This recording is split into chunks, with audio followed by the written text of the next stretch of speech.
जल्दी जल्दी जल्दी ऊपर आने की जल्दी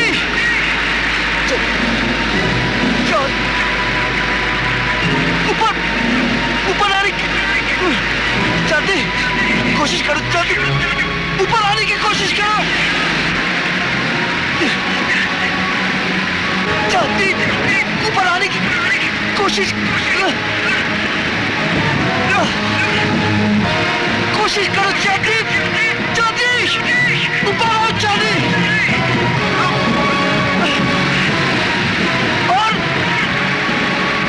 और जल्दी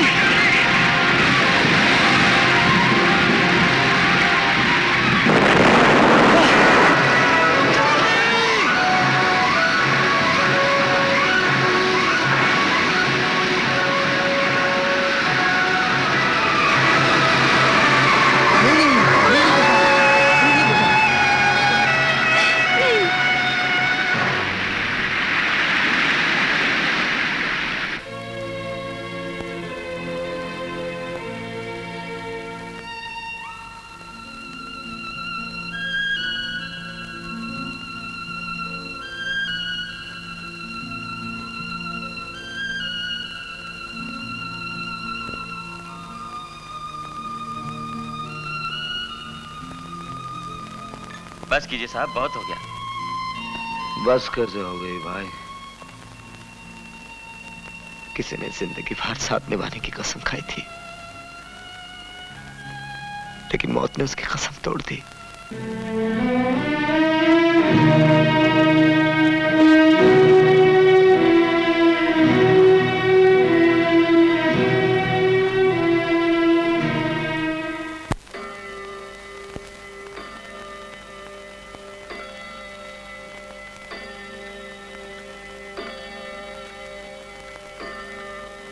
सुन रवि,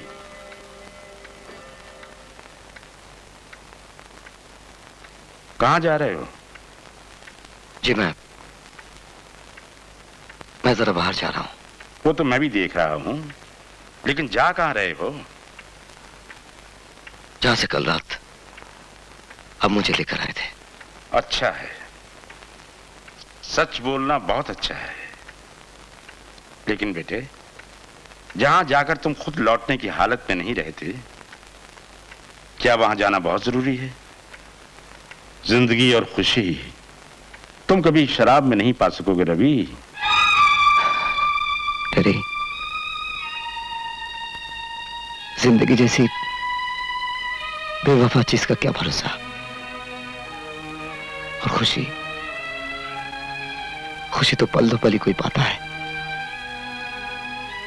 गम बहुत दूर तक साथ देता है डैडी, बहुत दूर तक साथ देता है।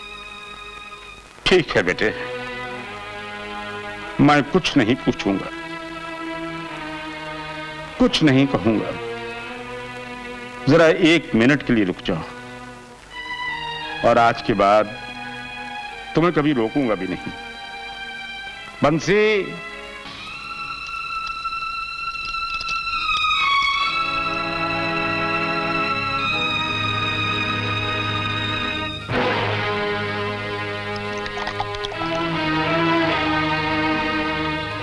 ये सब क्या है?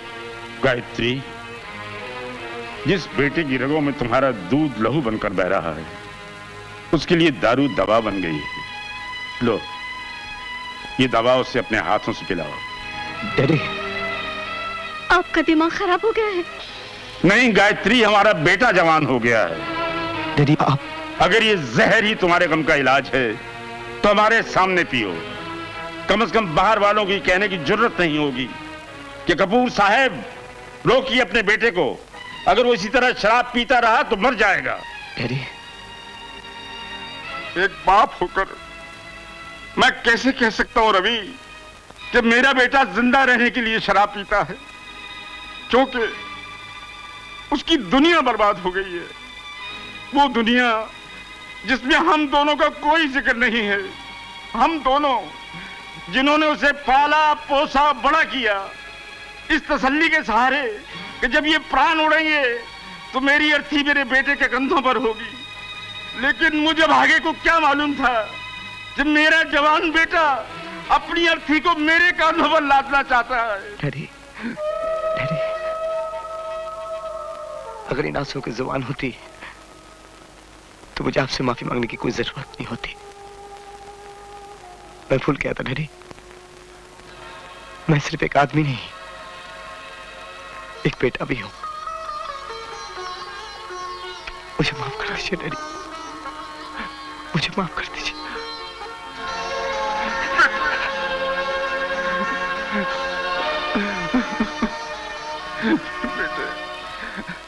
सर, आपने सोचा हमारी बॉम्बे की फैक्ट्री के लिए किसको भेजा जाए? अभी तक तो कुछ नहीं सोचा। बॉम्बे मैं जाऊंगा। हाँ डैडी, बॉम्बे मैं जाऊंगा। आप जाएंगे? क्यों, मैं नहीं जा सकता? आप जूली से कहिए फौरन मेरे लिए बॉम्बे की टिकट बुक कर दे। Yes sir. Ravi, I am proud of you my son. Thank you daddy.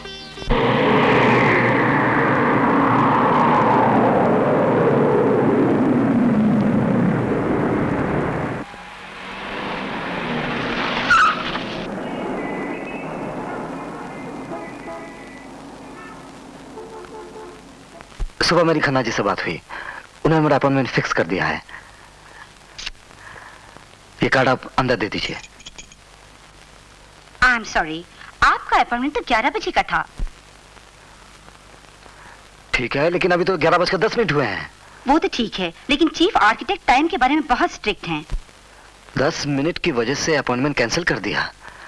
ये आपका चीफ आर्किटेक्ट अपने आप को समझता क्या है? मेरे ख्याल से इस शख्स को मिलना बहुत जरूरी है।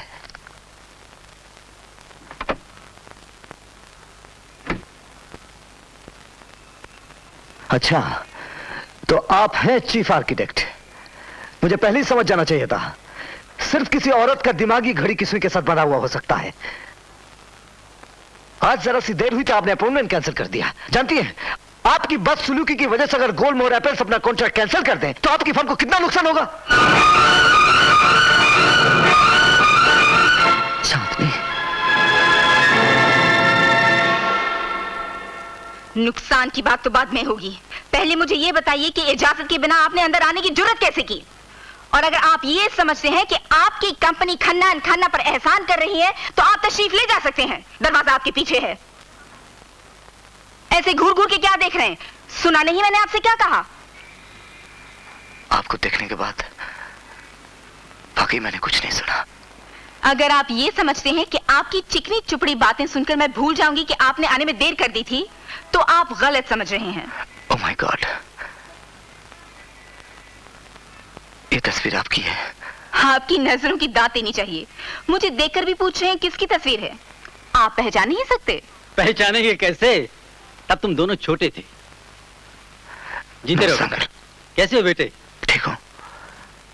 अरे तू क्या देख रही है? पहचाना नहीं? रवि है, रवि, अपने दिल्ली वाले कपूर अंकल का बेटा।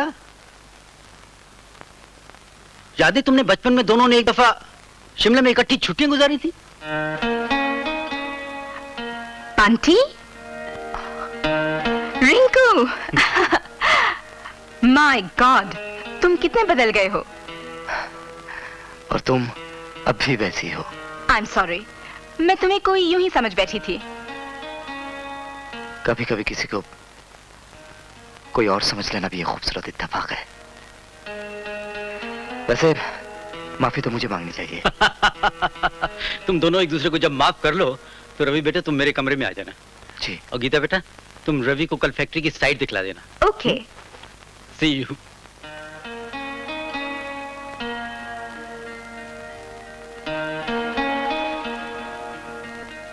वक्त भी पंख लगाकर कैसे उड़ जाता है और अपनी यादें छोड़ जाता है। रवि, आज मैं सचमुच बहुत खुश हूँ। ये देखो, तुम्हारी नई फैक्ट्री के प्लान और उसके ब्लूप्रिंट्स कल ही कल मैंने तैयार किए हैं, सिर्फ तुम्हारे लिए। थैंक्स। थैंक्स से काम नहीं चलने वाला। पहले मैं तुम्हें फैक्ट्री पे ले जाती हूँ, सब कुछ समझाती हूँ, और उसके बाद तुम मुझे लंच पे ले चलोगे। बोलो टैंजोर या आउटरिगर या रॉन्डेवू। तुम जहाँ कहोगी मैं जाने के लिए तैयार हूँ। इस शहर में मैं पहली बार आया हूँ। क्या? ड्राइवर, गाड़ी रोको। तुम बॉम्बे में पहली बार आए हो? हाँ, इसमें हैरत की क्या बात है? तुम हिंदुस्तान के इस हैरत अंगेज शहर में पहली बार आए हो, तो क्या ये हैरत की बात नहीं है? चलो, आज काम की छुट्टी, मैं तुम्हें शहर दिखाती हूँ। ये अचानक क्या हो गया? तुम तो वक्त की बड़ी पाबंद हो। जब पिछला वक्त अचानक लौट आए, तो फिर वक्त की कैसी पाबंदी? ये है गेटवे ऑफ इंडिया। सन 1911 में जब किंग जॉर्ज V अपनी पत्नी क्वीन मैरी के साथ हिंदुस्तान पहली बार आए थे, तो ये मॉन्यूमेंट उनके स्वागत के लिए बनाया गया था। और जानते हो, जैसे ही पहली बार उन्होंने इस जमीन पर पैर रखा, तो उन्हें इस मुल्क से क्या होने लगा? क्या? इश्क। और ये है हैंगिंग गार्डन। इसका नाम हैंगिंग गार्डन कैसे पड़ा, इसका तो मुझे अंदाजा नहीं है, मगर रात को जब लहरें शहनाइयां बजाती हैं और तारे आसमान में आंख में चोली खेलते हैं, तो इस गोल घूमती हुई सड़क पर चमचमाती रोशनी ऐसे लगती है जैसे सागर ने रात का हार पहन लिया हो। जानते हो उस वक्त यहाँ चाहने वाले एक दूसरे की बाहों में झूलते हुए क्या करते हैं? क्या? इश्क। और ये है पवाई लेक। शहर के शोरों शराबे से दूर लोग यहाँ अपनी प्रेमी प्रेमिकाओं के साथ आते हैं। और जानते हो, लहरों की आगोश में तैरती हुई किश्ती पर सवार होकर क्या करते हैं? इश्क। जी नहीं, मछलियां पकड़ते हैं। जी? और ये है फिल्म सिटी। यहाँ पर इमोशनल, हिस्टोरिकल, सोशल, ड्रामेटिक इश्क मैन्युफैक्चर किया जाता है हिंदुस्तान की अमीर गरीब जनता के मनोरंजन के लिए। और इस मैन्युफैक्चर्ड इश्क की खासियत ये है कि वो कमर्शियली वायबल होता है। अरे क्या हुआ? ये तुम जो कुछ भी कह रही हो बिना बोले समझा सकती हो? बिना बोले? बिना बोले कोई कैसे समझा सकता है? क्यों? दुनिया में बहुत से लोग हैं जो बोल नहीं सकते, फिर भी अपनी बात दूसरों तक पहुंचा देते हैं।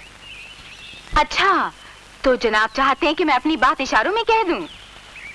प्लीज। बहुत खूब, कोशिश करती हूँ। Film city.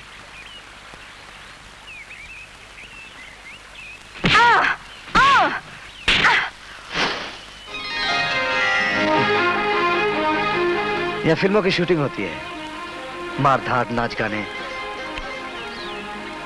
अब कुछ फिल्मों के नाम बताओ।